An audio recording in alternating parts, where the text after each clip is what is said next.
Hello, welcome to my channel. This is Paula.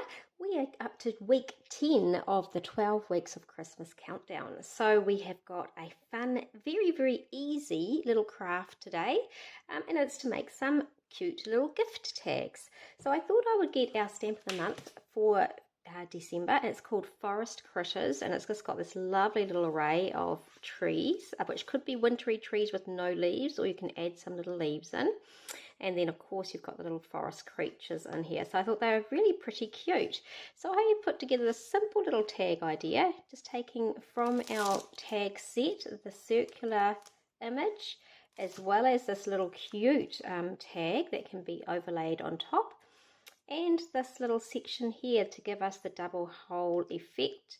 And we are going to layer it up just to make this nice simple little gift tag. It's always handy having a whole bunch of gift tags around at Christmas time. We're always giving away little thank you gifts, and then obviously parcels are starting to go under the tree as well. So let's get started. I'll show you how to put this together. It's nice and simple, and if you're lucky enough to get the stamp of the month, either free as a VIP this month or for $10, all you need to do is a qualifying order of $88 in New Zealand to get that.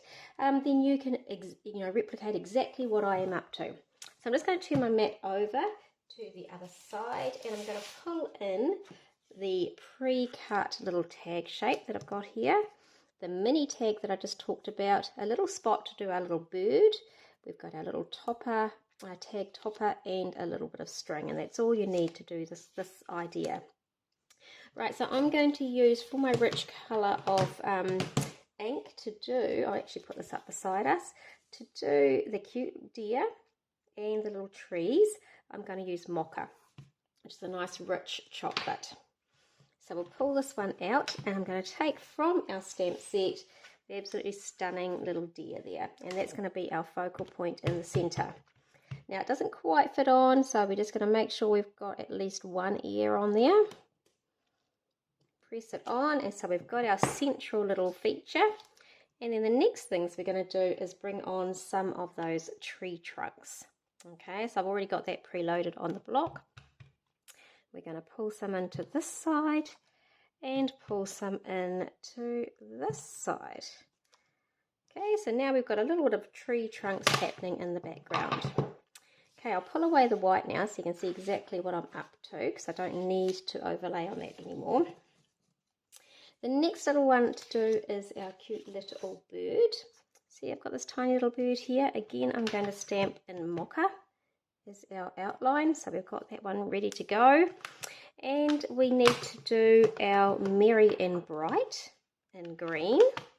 Now the Merry and Bright is actually a cute little sentiment from a stamp set from last year. It was a promotion stamp set called A Dash of Joy, and it had this lovely couple of little sayings down here that I have borrowed for this one. You can look through your stash for any cute little sentiment you've got going. So I'm going to put my little Merry and Bright on there in this lovely green. So I'm using Evergreen for this one.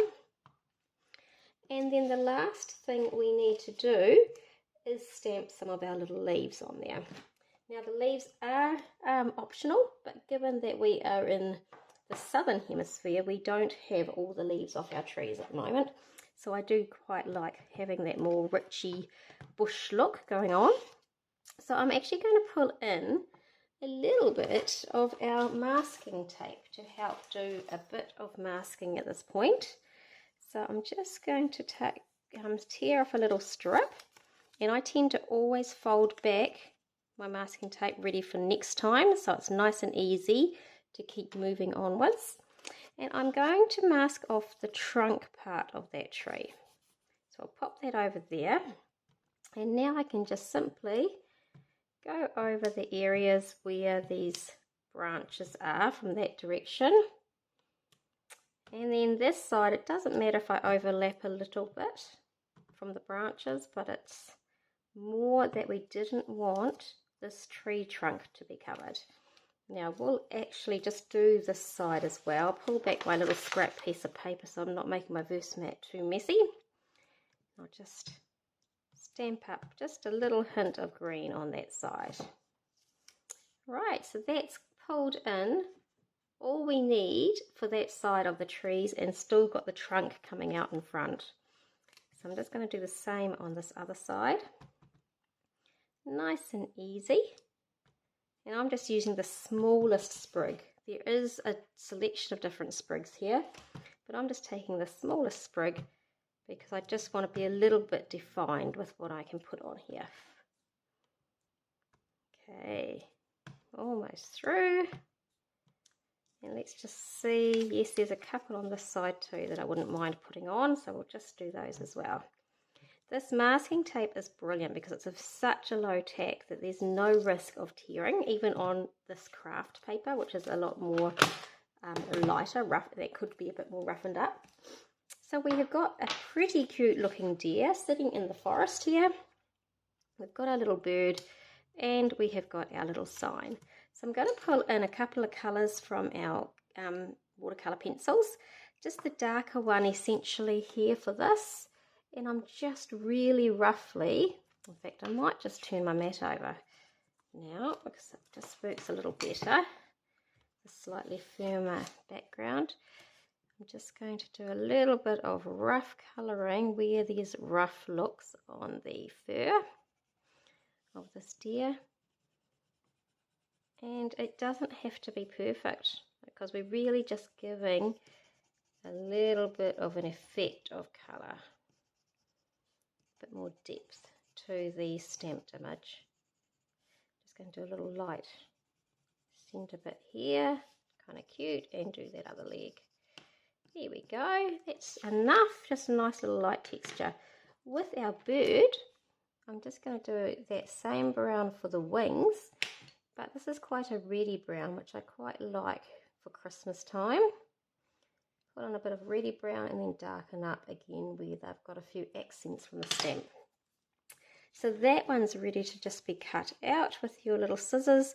This is where these very fine scissors are brilliant because you can get into the space. Nice and easy, they're so sharp that we can easily cut this out. Who loves fussy cutting? I do, but maybe not late at night, and I'm actually filming this late at night, which makes it a little bit more tricky for my eyes. But there we go, we've got a cutesy little bird ready to roll.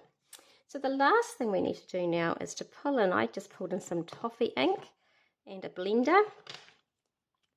Just make sure there's a little bit on my blending tool, and I'm just going to do a little bit of differentiation here, just so that it's a little bit less stark. We don't like really stark white on here. Right, now we can detach some of these bits and pieces together. So I'll just add a little bit of tape to my cutesy bird who's going to be sitting along here. Just going to add a little bit of tape also to my topper, and because this has only got the one, I'm going to use that for the bottom piece, and you'll see it actually does overlap a little bit, but I'm going to be able to tuck my ribbon through there, so that will be fine. That's going to sit on there, so we'll grab our ribbon, and I just simply do a little tie at the two open ends, so it's a little bit neater, and then I'm going to use this other folded end to thread through. So first of all, thread from the back and tuck through our cutesy little topper. Oops, I didn't tack that on quite strong enough. Then we're going to go back down through this one. I've got a cat at the door trying to get out. You might hear a meow in a minute.